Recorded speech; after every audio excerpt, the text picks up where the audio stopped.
Potato pasta बनाउँदैछु, त्यसले गर्दा potato, ginger, garlic, onion, green chilli.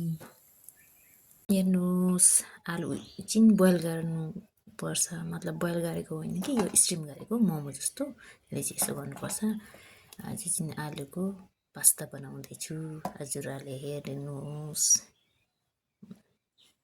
अब चाहिँ आलु चिसो भयो, यसले यसरी म्यास गर्नुपर्छ मजाले, हातले मोल्दा हुन्छ।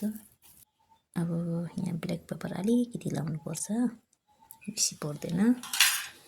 अनि नुन लगाउँ होइन, नुन राख्नुपर्छ।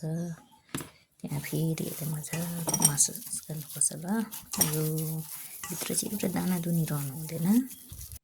त्यहाँबाट कर्नफ्लावर लाउनुपर्छ। कर्नफ्लावर लगाएर चाहिँ राम्रो डो बनाउनुपर्छ। ल हेर्नुहोस्, यसरी बनाउनुपर्छ। अन्त चाहिँ अब यसले चाहिँ डल्लो डल्लो बनाउनु पर्यो। हेर्नुहोस्, यहाँ पानी बसाएको छ कि पानी चाहिँ यसरी उम्लिनुपर्छ। त्यहाँबाट चाहिँ यो बल, हेर्नुहोस् बल सबै बनाएको देखाउँछु। यस्तो बनाउनुपर्छ। अनि यस्तो चाहिँ यसलाई एउटा एउटा गरेर हालिदिउँ। यहाँ पानी उम्लेकोमा उम्लिरहनुपर्छ। यो सबै हाल्नुपर्छ है त। हेर्नुहोस्, आलु 2-3 मिनट जस्तो बोइल गर्नुपर्छ। त्यहाँबाट चाहिँ पर्दैन, किन त्यसै पाक्यो हो कि यो आलु, त्यो अलिकति उयो होस् भनेर मात्रै। अब आलु निकालिसक्यो। आलुले चाहिँ यता यो चिसो पानीमा हाल्नुपर्छ। चिसो पानीमा यो चिसो पानी चाहिँ फ्रिजको पानी लाउनुपर्छ। ल फ्रिजको पानी लाउनुपर्छ। अन्त चाहिँ यसलाई एकदम तपाईँहरूले चाहिँ गुलाब जामुन जस्तो देख्छ है त यो चाहिँ। अब म फ्राई गर्नेपट्टि लाग्छु। तेल गरम भइसक्यो। तेल गरम भइसकेपछि चाहिँ फर्स्ट राउन्डमा यहाँ अदुवा र लसुन छ। अदुवा लसुन लगायो, त्यहाँदेखि प्याज लगायो, बिस्तारै चलाउनु पर्यो। अब यतिको भएपछि यहाँ अघि काटेको अनियन, स्प्रिङ अनियन हो, अनि फेरि चलाउनुहोस्।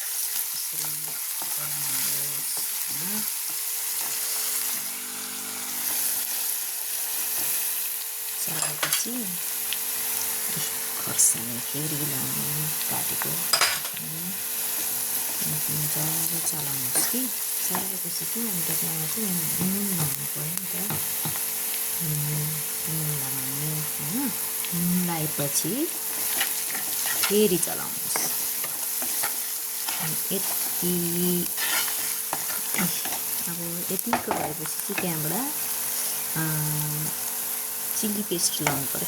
चिल्ली पेस्ट यो चाहिँ मैले ह्यान्डमेड अघि मात्रै बनाएको कि, खास गरी चाहिँ मजाले बनाएर राख्दा हुन्छ। तर अब यहाँ चाहिँ आलु पास्ता बनाउँदा चाहिँ चिल्ली पेस्ट चाहिँ चाहिन्छ कि, त्यसले गर्दा मैले छिटो छिटो बनाएको, त्यसले गर्दा यस्तो देख्छ।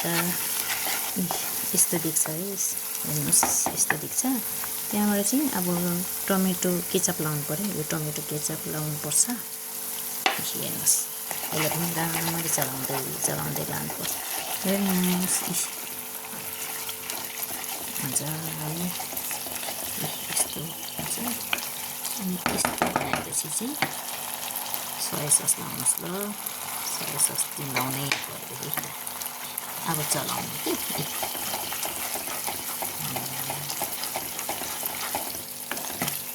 यस्तो एकदमै खङखङ लाग्यो है।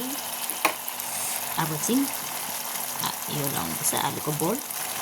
अब यसमा चाहिँ पानी चाहिँ फेरि नलाउनुहोस् ल, किनभने आलुको बोल हो त, उयो हुन्छ भनेर। अब लाने त आलुको बोल बिस्तारै लाउनु पऱ्यो। आलु चलाउनुहोस्, बिस्तारै चलाउनुपर्छ। तर यो फ्रिजको पानीमा लगाएपछि मजाले सेक भएको हुन्छ कि, नडराउँदा हुन्छ। तर पनि चलाउनु चाहिँ मजाले घुम्दै चलाउनु हुँदैन। अलि मजाले बिस्तारै चलाउनु। यसले अफ गरेँ होइन, सर्भ गर्नुको लागि रेडी हुँदैछु हो।